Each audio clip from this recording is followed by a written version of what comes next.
Welcome. Thanks so much for joining me today for this presentation on the CEO 2026 planning session.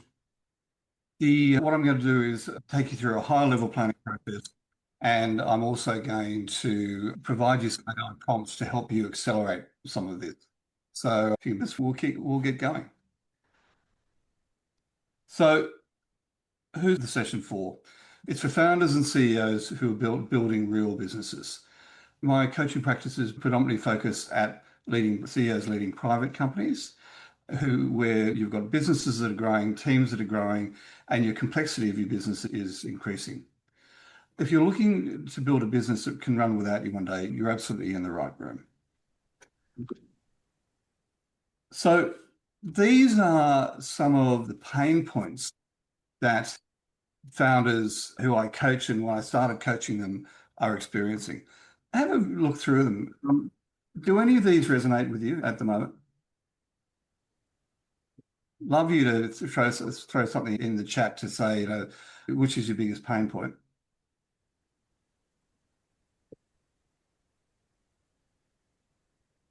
It's interesting, founders and CEOs seem to get stuck at the ones and threes. It's the 1 million, the 100,000, 300,000. It's the 1 million, the 3 million. It's the 10 million and the 30 million. And the strategies to overcome those hurdles, doesn't matter what level you're at, the strategies are very similar. Well, I should say at least from the 3 to 10 and 10 to 30. Okay. So some of those resonate with you? Yeah. Okay. I think the first point I'd like to make is you're not alone. We all know the feeling of being stuck, the frustration of going at it alone, the quality of life sacrifices as a CEO, and the hard work to scale a business. It's really interesting. Part of my coaching rhythm is every Tuesday I have what I call office hours. And I'm sitting at my desk for an hour and my clients can dial in. And two of them dialed in yesterday, two new clients, both of whom are going through the challenges, both of whom have some people issues where senior leaders are not performing and they're looking at changing the role of the senior leader. It's fascinating that here we are on a call, three CEOs on it. Two of them had exactly the same issue at exactly the same time. So I want to make it really a strong point that you're not alone out there. And a lot of the issues you're running, CEOs are running up against this all the time. So there is an answer. This fellow here is Scott Tannis. I really should put a photo of. I know Scott, and God help me, I had a photo taken with him. But he came up. Scott was the founder and vice chairman of Western Financial Group. Scott sold the business in 2013 for $440 million. So a significant sale, and he started the business. What he did was some research about what he called the valleys of death. And essentially, the valleys of death are a hurdle or moments in time in the growth of your business that it's all just turning to crap. And what he found was that when a company reaches 10 employees, it arrives at the first valley of death. Processes have to change. The founder needs to hire a second in command. The business needs a fundamental change in how the founder runs it. Scott initially did this as revenue, and I added the actual staff numbers because I actually think the complexity in your business comes from staff. So in this case, in America, 28 million firms, only 4% of 28 million firms in America, by the way, it's about 2015 timeframe this, only 4% of 28 million firms get over $1 million in revenue. Think about that. So 96% of firms in America have less than $1 million in revenue. What it equates to is the number of FTEs, in this case, 10. So between 1 million revenue and 10 million revenue, only 0.4% of companies in America get over $10 million in revenue. Only 0.4, which equates to about 100 FTEs. Only 17,000 out of 28 million firms in America get over $50 million in revenue. They're quite shocking, the numbers. So why? So as I mentioned, when a company reaches 10 employees, Needs fundamental change in how the founder runs it, needs to hire a second in command. When you reach 25 employees, the company arrives at the second valley of death. The company needs a CFO, middle management becomes critical, and intentionality in building the culture becomes more important. I'll come back to that in a second. And when passing 100 employees, the company reaches yet another valley of death. A whole new internal communication plan is vital for alignment. Company politics and egos come into play, and continued focus on strategy and culture are important as you attract more competitors.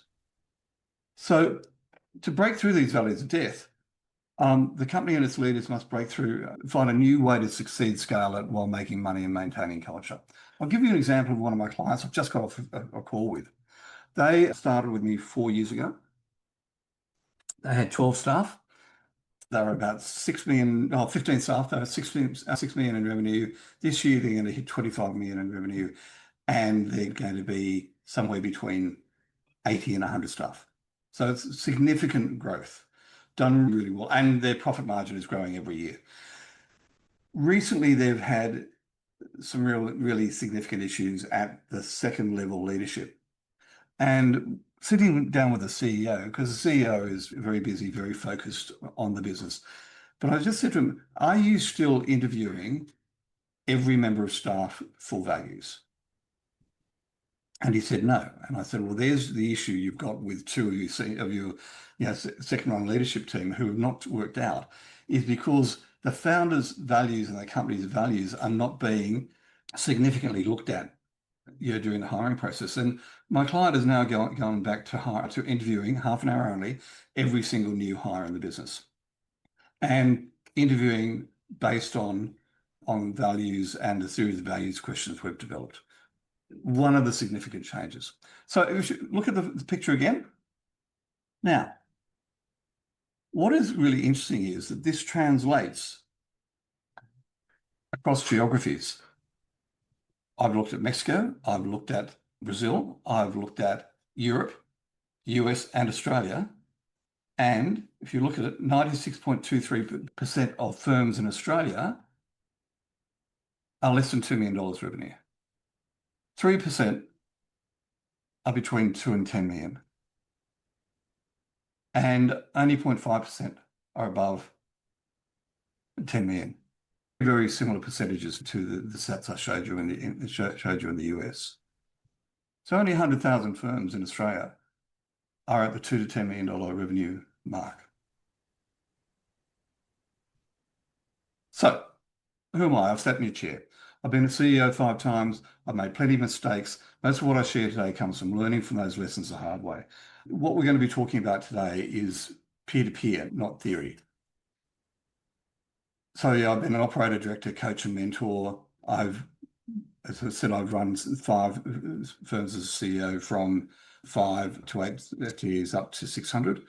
I've been a non-executive director of both public and private companies, currently non-executive director of a superannuation fund.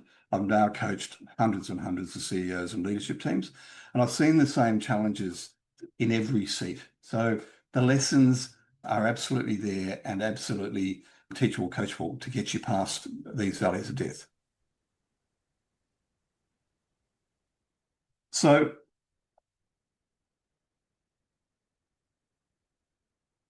what do I see working and failing? Most CEOs are busy, but not clear on what they're doing. Growth stalls because structure lags strategy. Founders stay stuck because the business needs them too much. How many of you have been able to take a real 2-week holiday in the last 12 months? Lots of shaking heads, and yeah. The CEOs who break through don't work harder. They get clearer. They stop chasing growth and start designing the business. They align strategy, structure, and metrics earlier than feels comfortable. Then the failing side, what fails is reacting year to year, adding people before clarity, hoping growth will fix structural issues.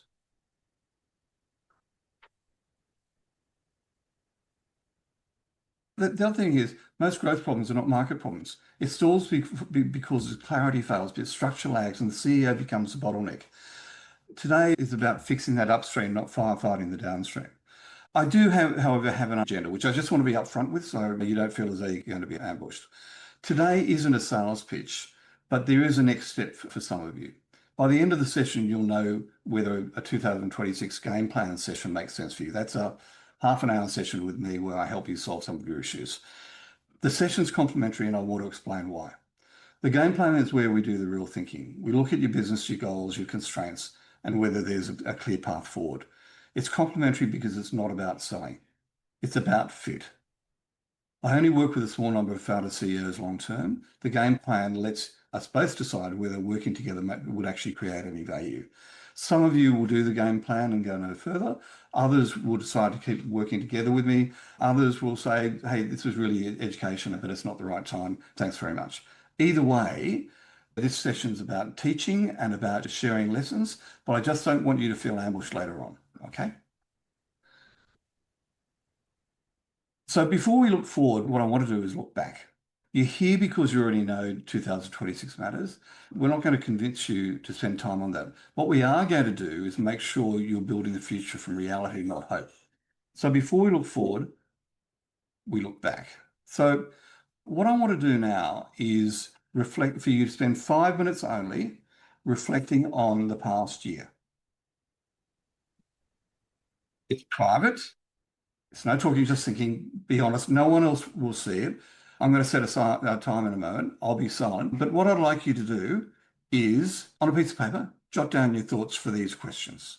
In the workbook, there are 3 pages here. So first one, second page, how do you want your numbers to be different? How do you want your marketing to be different? How do you want your impact to be different? How do you want your lifestyle to be different? What do you want more of? What do you want less of? And the third page has a series of questions. What's the next step? What can I do about it? How do I make it simpler? How can I stop, etc. I'm not expecting you to finish this obviously in the next 5 minutes, but it's giving you an overview. So that's 5 minutes. Obviously, I'm not expecting you to have filled in all of this in that last 5 minutes, but what I want you to do is take this away as homework. Think about, what are your aspirations?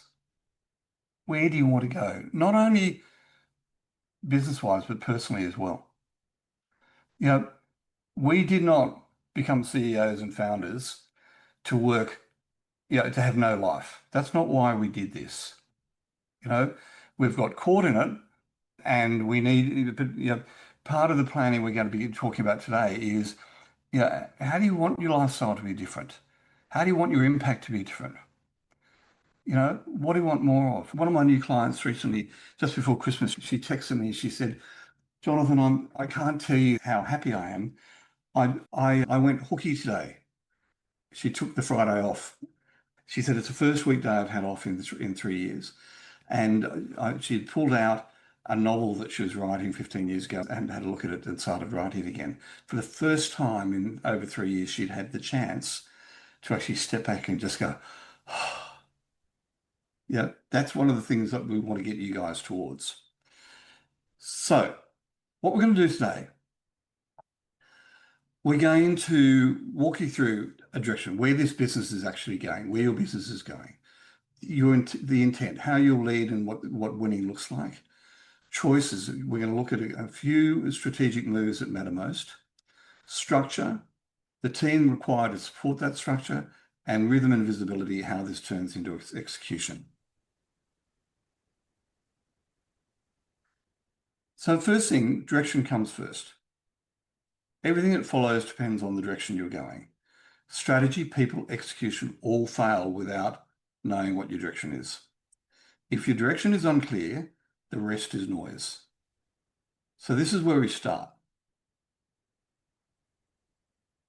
In your pack, there is, actually, Crystal, are you dropping this in, please?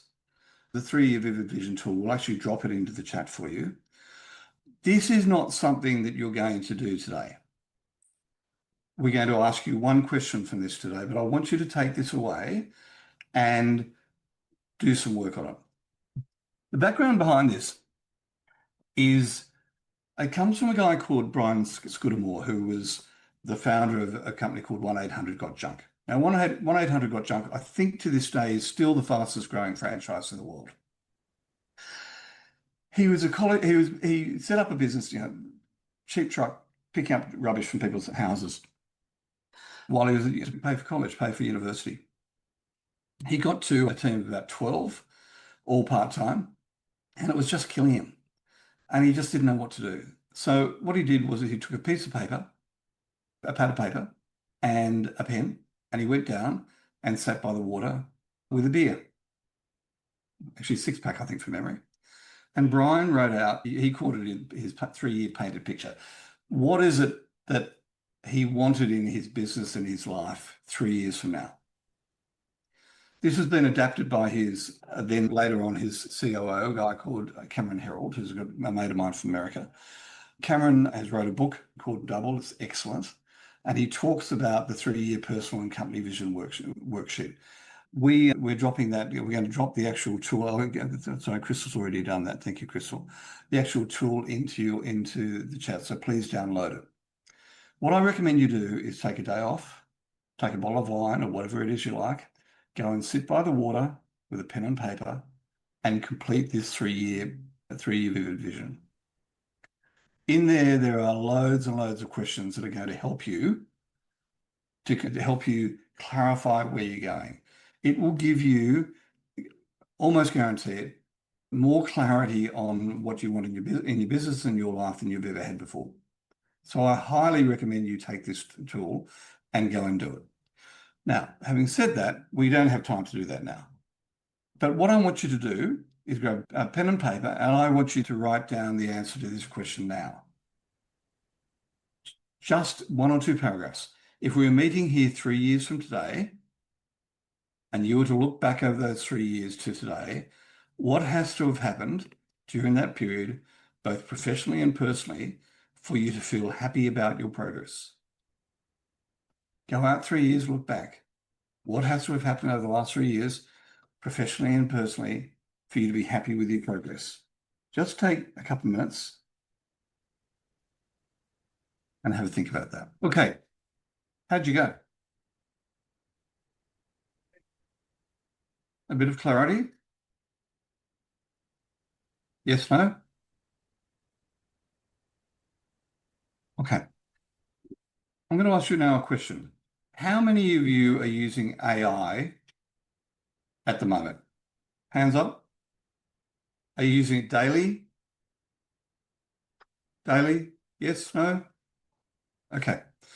Thanks, Liz. Thanks, Eliza. Thanks, Adele. Thanks, Raphael, Colin, Tom. So, yeah, I'm absolutely convinced that AI is going to change our lives personally and it's going to change our lives professionally. And it's how quickly we adapt to use of AI in an effective and efficient way that's going to change, that will stand us out or hold us back going forward. So look, I've got 20 odd years as a CEO experience. I've got 11 years now as a CEO coach. I built up an unbelievable IP, library of IP, intellectual property. But what I'm finding is that using AI in conjunction with my IP and in conjunction with my knowledge, is changing the game. Now, I'm going to show you now an AI prompt. Now, we've provided you the 3-year vivid vision tool. As I said, normally I'd get you to go and sit by the water for a day. But, a lot of the times you won't have the time for that. So one of the really fab tricks about, well, not tricks, how do we accelerate your thinking with some of the tools I'm going to show you, is with some really basic AI prompts. So the first thing, if you're using ChatGPT or using Claude or Gemini, whichever one you use, and I use multiple, by the way, just so you know, ChatGPT, I use Claude is my go-to for business, but I use ChatGPT for writing. I use Gemini. I'll take work I've done in Claude or ChatGPT and put it into Gemini and ask it to critique the work. I use Notebook LM for really big, deep thinking.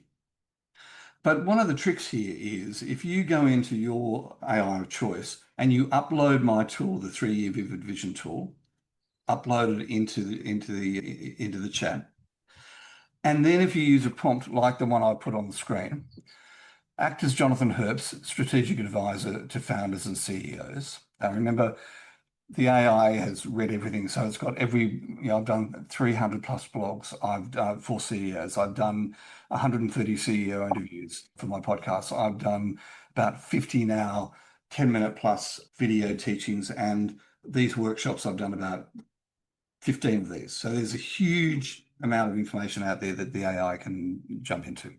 And it knows that I talk about how to help CEOs and founders scale their business. So we're not talking about getting the perfect answer here, but this is about accelerating. So upload the tool. Act as Jonathan Hertz, strategic advisor to founders and CEOs. Ask me the most important questions I must answer to create a clear 3-year vivid vision for my business and personal life, one question at a time. Once I've answered all your questions, generate a 3 to 4 year, a 4-page vision document, use headings. Okay? Really big hint here. If you go to ChatGPT or any of them, down the bottom right, there will be a microphone. Don't type, dictate. Don't type, dictate. Okay? So ChatGPT will ask you a question, what size do you want your business to be in 3 years? Just dictate the answer. In the space of an hour or two, you will end up with the most phenomenal vision document of where you want your business and life to be. If you're a co-founder, get your co-founder to do it as well, and then combine the two. Okay? Make sense? So take the IP, upload it. So you're getting my thinking. Act as an expert. One of the other interesting things here is you can have a panel of experts. I quite often will, do things like pick a panel of the top 3 copywriters in the world and me. Here's the panel of experts, advise me on this one question at a time. Fascinating when you get Bill Gates, Steve Jobs, and Mark Zuckerberg as a panel and the contradictions you get. So think about having an advisory board for specific areas of your business. Okay, so we're not going to do the leader's intent. That takes hours. The vivid vision. But we are going to look at a leader's intent. So the leader's intent is a summary of the vivid vision, the strategy of the vivid vision, in 1 page. Okay? Actually, I'm going to step back. As a CEO, what is your job as a CEO? Think about that for a moment. What is the job of a CEO and a founder? I wrote a blog about this. Have we put that out yet, Crystal? It's 4 things the CEO does. Just bear with me for a moment. If it hasn't come out, it's about to come out. I wrote a blog on the 4 things the CEO does. And, they're really quite simple. When you're scaling a business, define the vision and strategy, which includes purpose, values, priorities, and then talk about it until you're literally blue in the face. Secondly, and you talk about it because you've got to get it ingrained in your team's mind and your investors' minds and your bankers' minds and everything else. Second one, operationalize your team. Have a team of only A players, high on values, high on productivity in their role, but operationalize them. Are they in the right seats? Are they doing the right thing? Are they doing the right things right? Are they being coached? Are they being held accountable via dashboards? Cash. To scale, you need cash. Do you have enough cash? If not, how do we operationalize to get enough cash for you to actually scale and make decisions in advance, like hiring that when you see that one leader that you'd love to hire, having enough cash to actually make that decision. And then finally, operationalizing SOPs and procedures and the like, building these things so that you can get yourself out of your business. Okay, that's actually what I teach my clients. So, 3 leaders' intent. The vision tells you where you're going. The leader's intent tells people how decisions get made along the way. It's what aligns behavior when you're not in the room. Without the intent, the vision becomes interpretation. With the intent, leaders make better decisions faster. So Here is an AI prompt for you to use to define your vivid vision. Now, normally this would go, that's sorry, wrong, your leader's intent. Excuse me for a moment.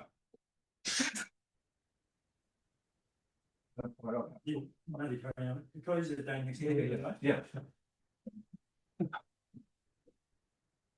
My apologies. I just had a tree cutter knock on the door. My dogs went wild. I do apologize for that. So this is a prompt once you've done that leader's intent. Act as Jonathan Herps, strategic advisor, or the expert. Based on my 3-year vision, ask me the most important questions I must answer to define my 3 years leader's intent for my business. One question at a time. The one question at a time gets you over, AIs. Sometimes it hallucinates. Okay. Once complete, generate a 1-page 3 years leader's intent that clearly explains objective, goal, purpose, why, end state in 3 years. Now, here's a real life leader's intent. All of this was achieved. We did this with a client leadership team, and I did it. The CEO didn't know it was coming. I live in Bowral. If you know the Briars Inn, Briars Hotel at Bowral, upstairs in one of the private rooms with a whiteboard, and I got Phil, my client, to outline his leader's intent, and his objective, which is on the right-hand side, become a market leader, total solutions, 3 product lines, 1 new. I'm not going to tell you the actual details of the business. Why? The purpose: to provide his customer with low risk, low involvement, easy solutions to achieve their objectives on time and on budget. The end state: department profit solutions. So 3 product lines, 1 new, all successfully delivering by June 2026, plus 25% to 35% EBITDA, plus 23% revenue, million revenue, plus 5 million cash, while achieving return for investors and distribution to all employees in appreciation of their contributions to the success. If you look on the left-hand side, that's what they actually achieved in 2025. Now, you've got to say, if you're the CEO, you'd have to be pretty impressed with this. What it is, this is a company that is in the medical space, fitting out hospitals, and by changing their model from selling equipment to delivering an all-in-one solution, a total solution, i.e. fitted out operating theatres and things like that, it fundamentally changed the way they did business. It fundamentally changed the way the clients looked at them, in this case mainly state governments, because they de-risked the buying decision for the state governments, for their health departments. And it led to an extraordinary increase in EBITDA, revenue and cash, and a absolute all-in profit share for the entire company. So having the right leader's intent tells everybody at every level what the outcome is. And out of this came some really interesting stuff. They had a call at very short notice that Western Australian government, health government, wanted to see a number of their products as part of a tender, but they needed to get it there in 4 days, and they couldn't get aircraft cargo. One of the team drove across the Nullarbor. Actually, it was in fact the CEO, the founder, drove across the Nullarbor with this stuff in the back of a truck. Now, I wouldn't suggest that you all jump and drive across the Nullarbor with a piece of equipment in the back of a truck to make an impression. But if you think about their purpose and why, low risk, low involvement, easy, that one story absolutely set the standard for this company, and everybody in the company knew about it. Okay, so you can see why a leader's intent can be important. That prompt, is gold. So we have a vision, 3-year vivid vision, business and personal, because this is about you guys having a life as well. We have, and your families, etc., and your team having a life as well. We have a 3-year leader's intent, which is a summary, one-page summary, actionable summary of the objective, goal or task, the purpose, and the end state. The next step is 3-year winning moves. Okay. These are the 3 to 5 strategic bets that make the vision real. Remember, in that leader's intent, there was a new product. Okay. That new product is on the way to adding $35 million revenue to that business over the next 3 years. So most businesses don't fail from lack of effort. They fail from spreading effort too thin, by doing too much. So winning moves are not goals or initiatives. They're deliberate strategic bets that, if successful, change the trajectory of the business. Over the next 3 years, most businesses only need 3, maybe 5 maximum winning moves. Everything else is noise. So when I'm coaching, I love it, Adele, school holidays. There he is. Hello. So the key thing here is about not doing too much. I spend most of my time coaching my clients to do less. Steve Jobs was famous for the comment that he was more proud of what they didn't do than of what they did do. More proud of what they didn't do than what they did do, not chasing the shiny object. So, winning moves. And I think, Crystal, you can drop this tool into the chat. Thank you. What is a winning move? So this comes from, oh, by the way, there's something I haven't said. R&D, rip off and duplicate. But I'll always tell you where I get it from, okay? So this is a tool that comes from a fellow by the name of Patrick Tian. When I started as a coach, I was a certified scaling up coach with Vern Harnish, and Patrick was another coach. He went out and set up his own business, a technology business, but he wrote a couple of books, and this is one of them. This is one of the key tools, winning moves.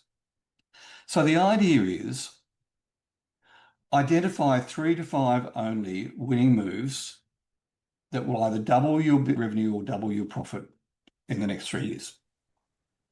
3 to 5 only that will either double your revenue or double your profit in the next 3 years. Doubling your revenue tends to be an external focus. Doubling your profit tends to be an internal focus. Okay? So the idea here is look at your 3-year targets, revenue, gross margin, profit per X, labor, productivity, team talent, etc. And then list down every single idea you have that might be a winning move. 50, fabulous. Do it with your team. What move might you do that would double your revenue or double your profit in the next 3 years? List them. And then next to them, rate them 0 to 10 on impact and ability to execute.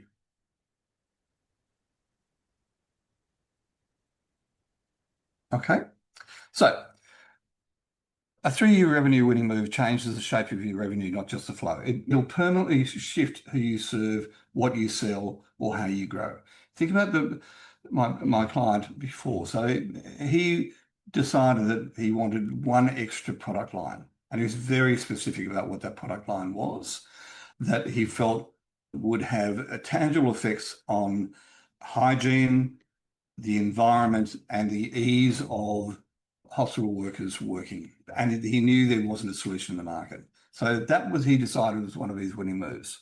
So, examples of winning moves for revenue, committing to one core customer segment, moving to a dominant flagship offer, changing the pricing model, shifting from a founder-led sales to a scalable sales system owned by the business, a new product. In my case, 4 months ago, I decided the winning move was to have my marketing sales efforts led by me giving stuff away via webinars. Every time you read one of my blogs, there'll be an offer of something.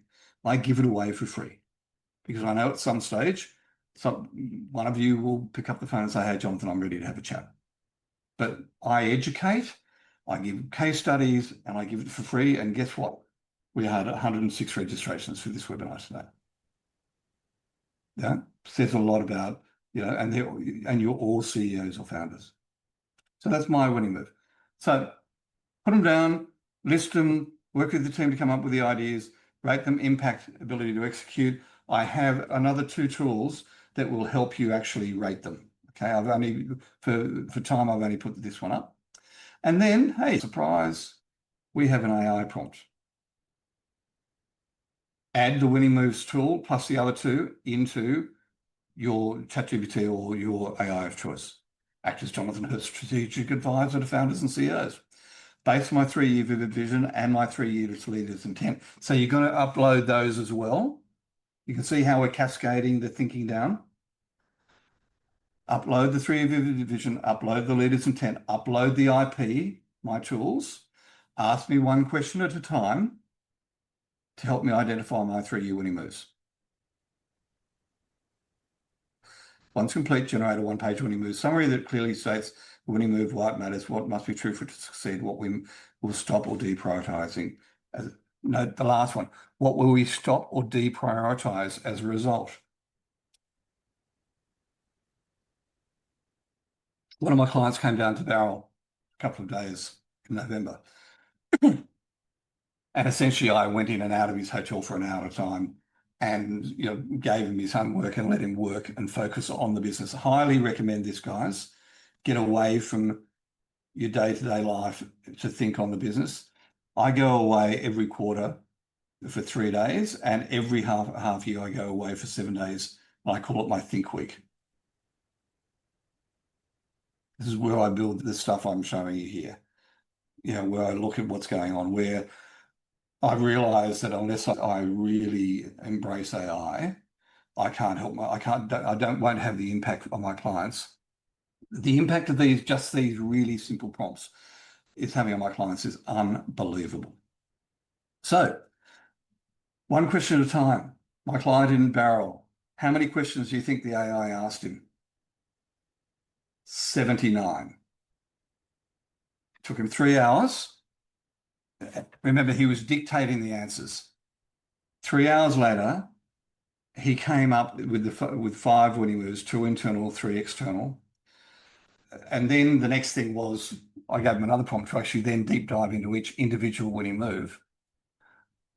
It was fascinating. He was like, the business, 25 staff, it's a B2B business that then becomes B2C. As in, he sells B2B, but the actual products he sells are for consumers. The winning move,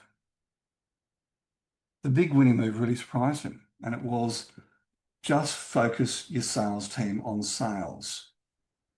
You forget about all the other stuff we get them to give, like onboarding and all of that stuff. Just focus your 2 salespeople on sales. So the AI had done the analysis of how much of, the segmenting of his client base, how much, the 80-20 rule, the top clients, how much they were generating, etc. Like it had gone through the whole process. But the key winning move it came up with was focus your 2 key BDMs on business development, which would generate $5 million per annum a year new business that he was getting now. And at the end of the day, my client just said, it was such a no-brainer. But it was so simple that he really hadn't put enough thought into it. It was really interesting. But 5, we're looking based on my client's assessment on this, he is looking to triple his business the next 2 years. Okay, here's a winning move example. I've actually just got off a call with this client this morning. So when I first met, I'd coached the client one-on-one for a while, and he asked me to coach his leadership team. It's about three years ago. And when we were doing the winning moves work, I suggested to him that we should have one of his winning moves should be something around a high performance culture. And that'll always be a suggestion that I make. Generally, when I come in and start coaching a client, they will have a team that perhaps is no longer fit for purpose, or one or two members are no longer fit for purpose because the place has grown and they haven't grown with it. And we may need to redeploy them to another role, whatever. So build a high performance culture. The way we did this, so at the time the client was at 8 million. Interesting that 19 million is old. They're looking at hitting 25 million revenue this financial year. Now, if you're a lot smaller than this, don't be scared. Remember, go back to the valleys of death. What I'm talking to you about actually works at all levels of business size. I focus predominantly on helping businesses break through the $3 million barrier to get to $10 million plus. That's where I spend most of my time. So if you're not the size of this business, don't worry. So what we said was we want a high performing culture. What does it actually look like? And then the first thing we had to do was find out, well, what does a high performance culture look like? And I'd coached another client who had graduated, a big client, and their winning move was to become a certified great place to work in the 5 countries they operated in: Australia, New Zealand, Singapore, China, Hong Kong, and the Philippines.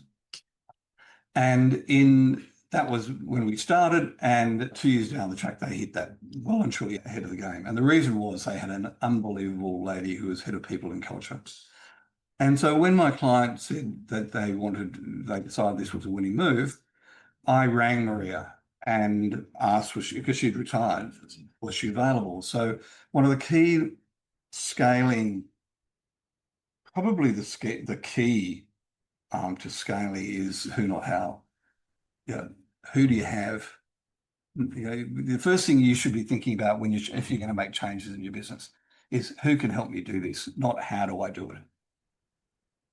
Who, not how.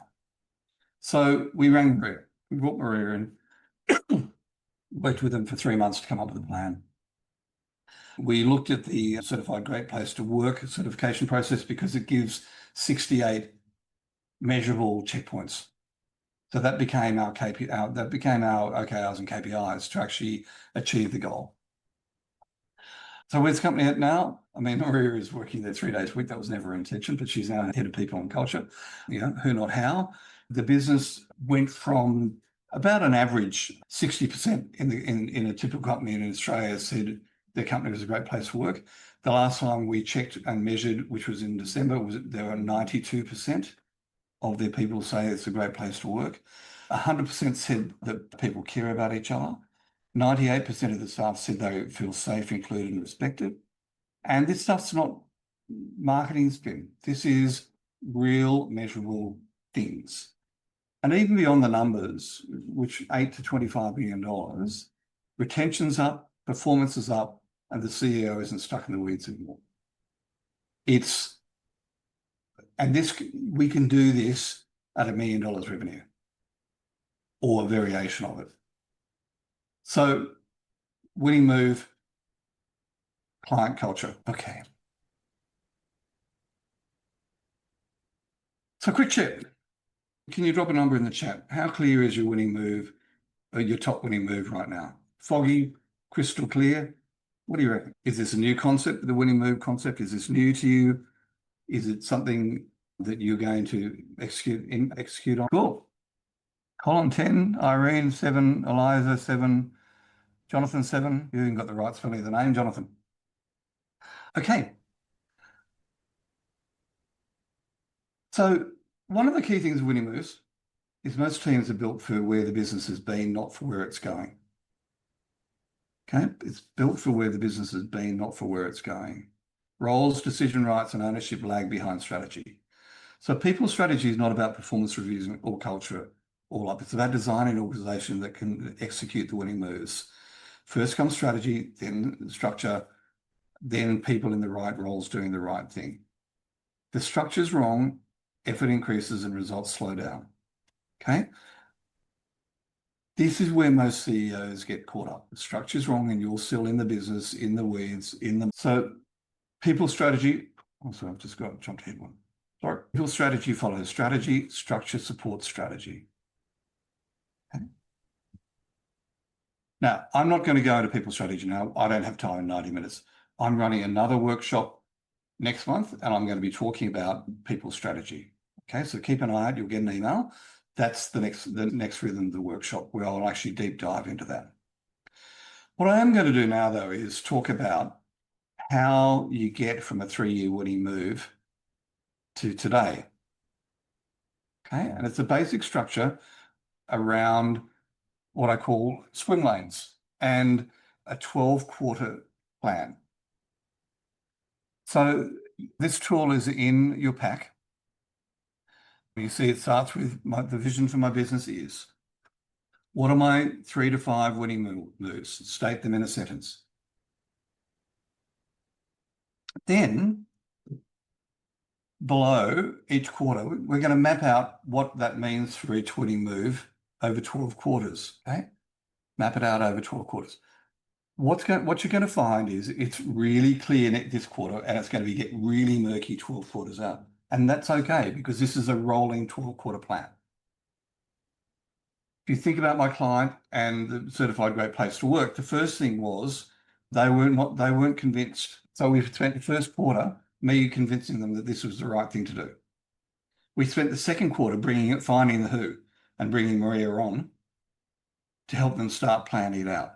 So it didn't actually really start taking, real specific actual steps until about the third quarter. And that's okay. A winning move is a big thing. You probably spend the first quarter planning it out, and you probably are not going to start them all at once. Remember, the key here is you also don't want to break your business. And you as a CEO shouldn't be leading all of these. You're looking for leaders in your team, senior, junior, to take ownership of these winning moves. Okay? It's not a detailed project plan. It's a sequencing tool. The goal is to remove overload and false urgency. And you should be able to look at this and say, this feels achievable. This doesn't look as though it's going to break my business. Remember, if everything is a priority, nothing moves. Okay? Once again, as you'd expect, there are prompts for this. Okay? And the prompt looks something like, add 12-quarter swim lanes tool to ChatGPT, act as Jonathan Herps' strategic advisor, based on my 3-year vision, my 3-year leader's intent, my 3-year winning moves, my function accountability chart, my future org chart. Ask me the most important questions I must answer to correctly sequence our strategy over the next 12 quarters, one question at a time. Once complete, generate a 12-quarter swim lane. So there are AI prompts to help you accelerate this using all the work you've done up until now. Now, what is interesting here is, notice I'm not talking about annual plan. Okay? I'm also not talking about things like BHAGs, big, hairy, audacious goals, 10 to 25 years, because I just think technology is changing so much that trying to plan 10 years from now is almost impossible. So I work on a 3-year planning focus and a quarterly execution focus. So 12 quarters out, we're a bit vague. Well, we probably aren't. We probably identify this, what we want to achieve then. But this quarter is where strategy becomes action.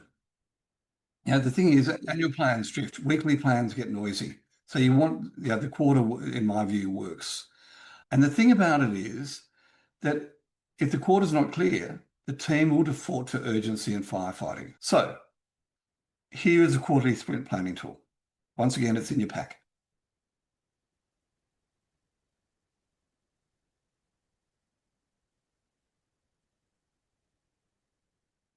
Notice it's not a task list. It's a commitment document. If it doesn't fit on one page, it's not clear enough. There are no more than 3 to 5 things, priorities. Okay.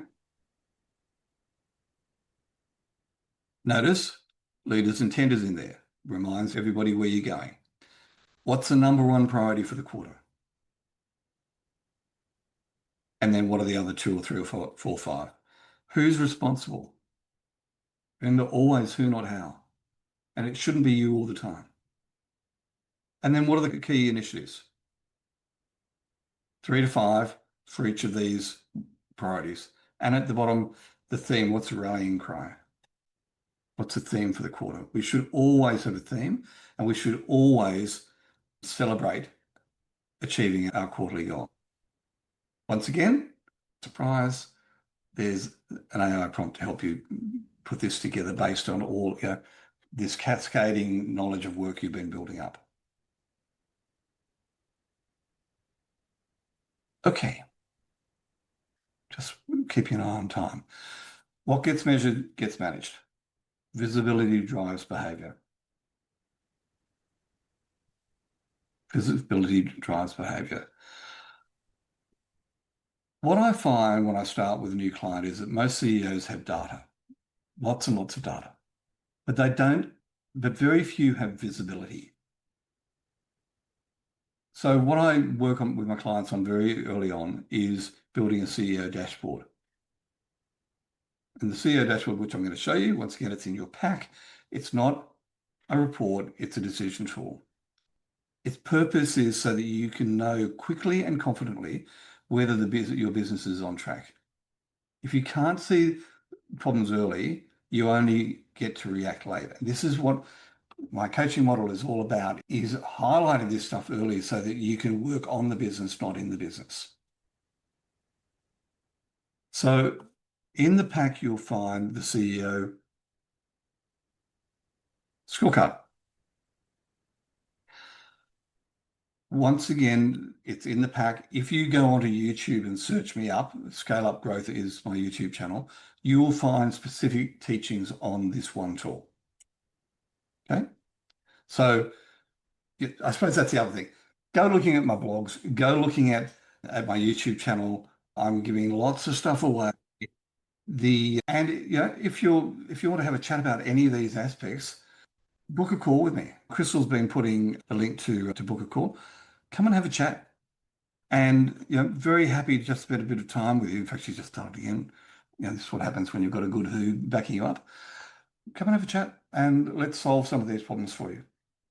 So once again, price is an AI prompt in behind here.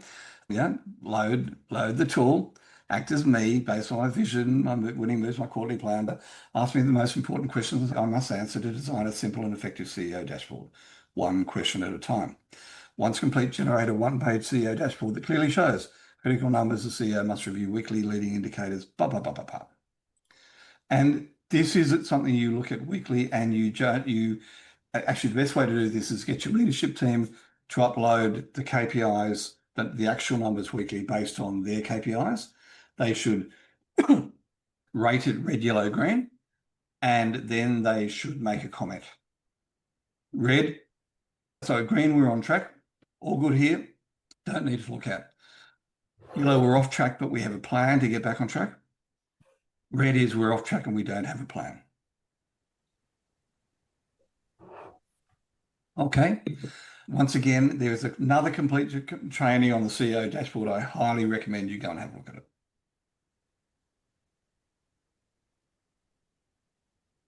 Okay.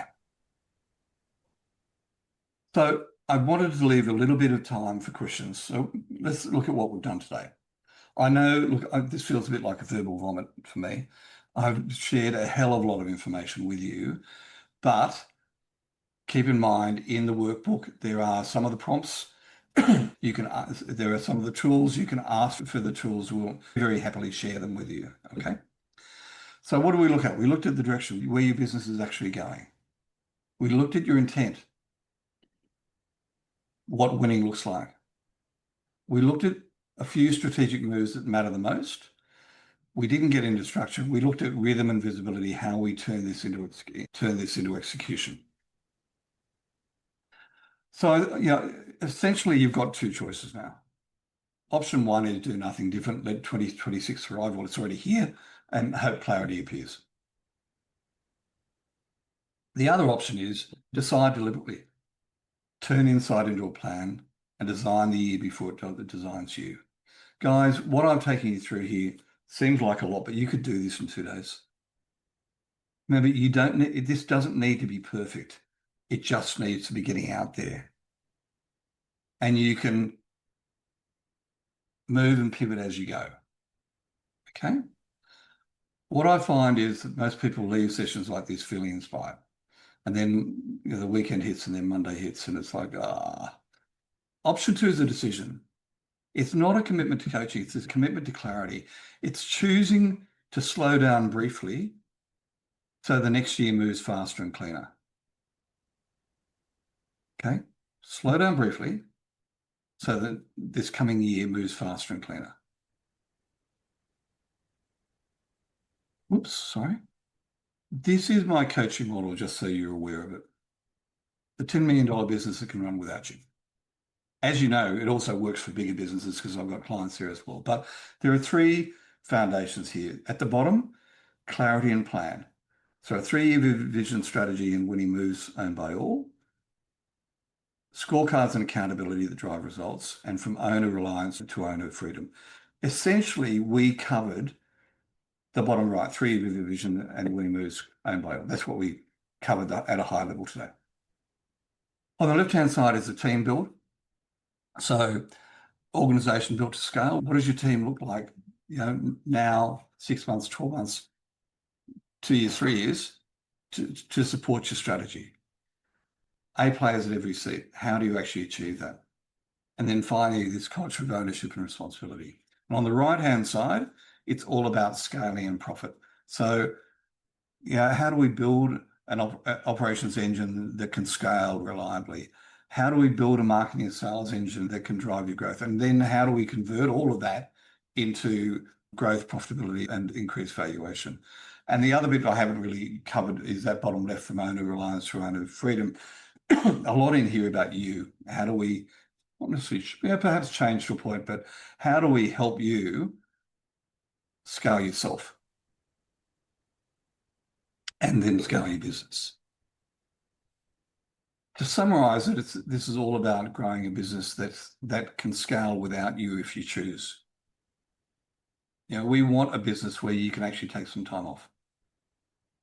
We want a business where you can spend time with your family. We want a business where you can, if you're into golf, good on you, play golf and spend time on yourself. We want a business where you can make decisions, for yourself. Trying to run a webinar with 9 tradies running, probably not the best timing. So I'm going to finish up now and then go to questions. The 2026 game plan session, if you'd like to deep dive into any of the things we talked about, or really look at the key blockages in your business and how perhaps I can help you fix those, it's complimentary. There's no obligation. Please book away. There's a link there on the slide, and there's obviously there are links in the workbook. That's me for the presentation. So what I'd like to do now is throw it open to questions from you all.